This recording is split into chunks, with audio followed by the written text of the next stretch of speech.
आपके दोस्त से आपको किस चीज की स्पर्धा है भाई? मान लीजिए 100 मार्क्स का पेपर है।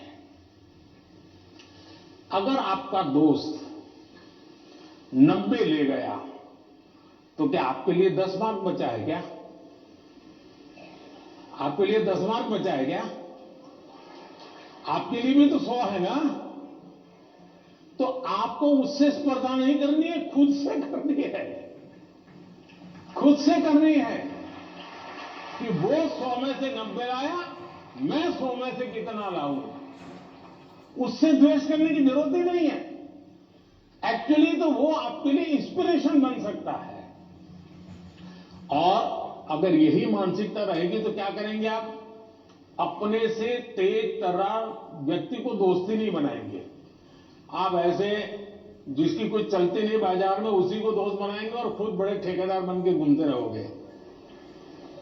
सचमुच में तो हमसे प्रतिभावान दोस्त ढूंढने चाहिए हमने।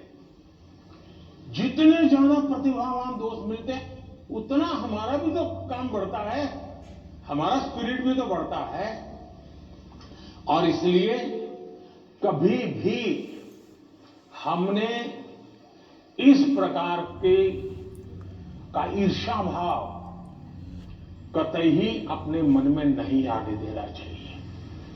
और तीसरा, मां बाप के लिए भी बहुत बड़ा चिंता का विषय है। मां बाप हर बार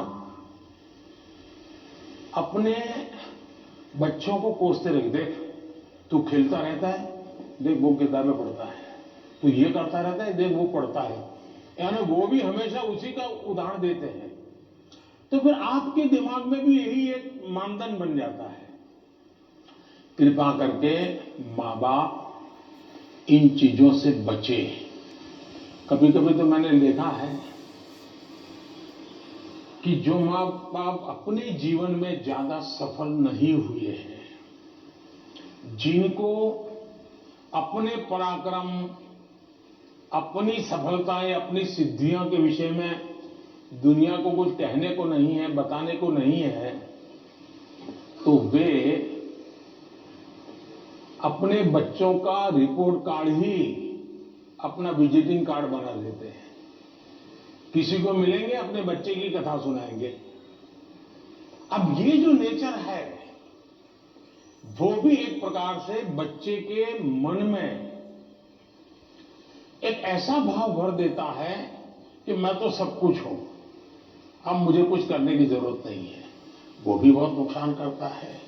सचमुच में तो हमें अपने दोस्त में से ईर्ष्या भाव के बजाय उसके सामर्थ्य को ढूंढने का प्रयास करना चाहिए।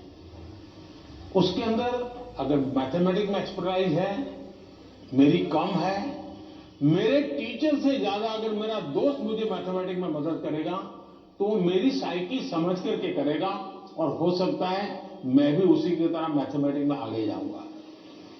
वो अगर लैंग्वेज में वीक है और मैं लैंग्वेज में मजबूत हूं, मैं अगर लैंग्वेज में उसकी मदद करता हूं तो हम दोनों को एक दूसरे की ताकत जोड़ेगी और हम अधिक सामर्थ्यवान बनेंगे।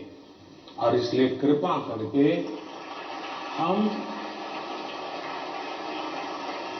अपने दोस्तों से स्पर्धा और ईर्ष्या के भाव में न डूबें।